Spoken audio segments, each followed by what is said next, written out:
তো ঈদের সময় হলে অবশ্যই আমার দর্শকরা আমাকে আবার নাটকে পাবে। সো জাস্ট ওকেশন বেসড নাটকে করছি। সো ভীষণ ভালো লাগছে, একটু নার্ভাসও লাগছে, বাট ওকে। আর কি গানে পারফর্ম করবো আসলে দেখতে হবে, সেটার জন্য অপেক্ষা করে। এবং বরাবরই আমরা আসলে অ্যাওয়ার্ড ফাংশনের দিনগুলোর জন্য ওয়েট করি, কারণ এই দিনে আসলে সব আর্টিস্টদের আমাদের সবার সাথে এবং আমাদের জার্নালিস্ট ভাইরা আছেন তাদের সবার সাথে একত্রে দেখা হয় এবং সুন্দর সুন্দর পারফরমেন্স দেখতে পারি। কে কে অ্যাওয়ার্ড পাচ্ছে এটা একটা কৌতূহল ভিতরে কাজ করে, সো সেগুলোও দেখতে পাই, তো ভীষণ ভালো লাগছে। সো আমি বেশ অনেক দিন পরে পারফর্ম করছি, মিনিমাম হলো 6 to 7 ইয়ার্স। আমি মাঝখানে কোথাও কোনো জায়গায় পারফর্ম করিনি।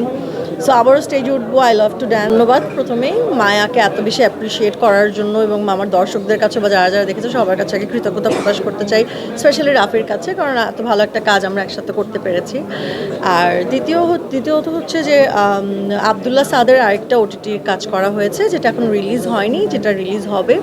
সো ওনার কাজটা নিয়ে আসলে এখনই কিছু বলতে পারছি না, বিকজ আমাদের বাধ্যবাধকতা আছে। সো যখন অ্যাকচুয়ালি কাজটা রিলিজ হবে বা ওনারা যখন প্রমোশন করবে তখনই একমাত্র সেটা নিয়ে কথা বলতে পারবো। প্রশ্ন, আমার তো ইচ্ছে আছে, কিন্তু সেটাও তো আমার কাছে পর্যন্ত আসতে হবে। সেরকম পছন্দ মতন স্ক্রিপ্ট হোক বা পছন্দ মতন ডিরেক্টর হোক, সেরকম যদি আসে দেন অবশ্যই করবো। এরকম স্পেসিফিক কোনো ক্রাইটেরিয়া নেই যে স্পেসিফিক গল্প হতে হবে, বাট অবশ্যই ভালো গল্প হতে হবে। যে ভালো গল্প বলতে আমি বুঝাচ্ছি যে যেটা পড়ে আসলে মনে হবে যে হ্যাঁ এই চরিত্রটা আমি করতে চাই, বা এই গল্পটা আমার নিজেরই পড়তে যেয়ে খুব ইন্টারেস্টিং লাগবে, বা আমি ওই ভিজুয়ালি যখন চিন্তা করবো সেটা যেন ভালো লাগে।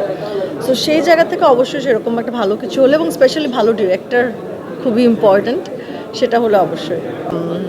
ওকে, সো রাফির আরেকটা ওয়েবের কাজ করা হয়েছে, কিন্তু সেটাতে আমি গেস্ট অ্যাপিয়ারেন্স করছি। সো সেটার অলরেডি শুটিং সম্পন্ন হয়েছে। ওটার কথা আমার এখন বলার কথা ছিল না, বাট স্পেসিফিক্যালি জিজ্ঞেস করার কারণে আমার বলে দিতে হচ্ছে।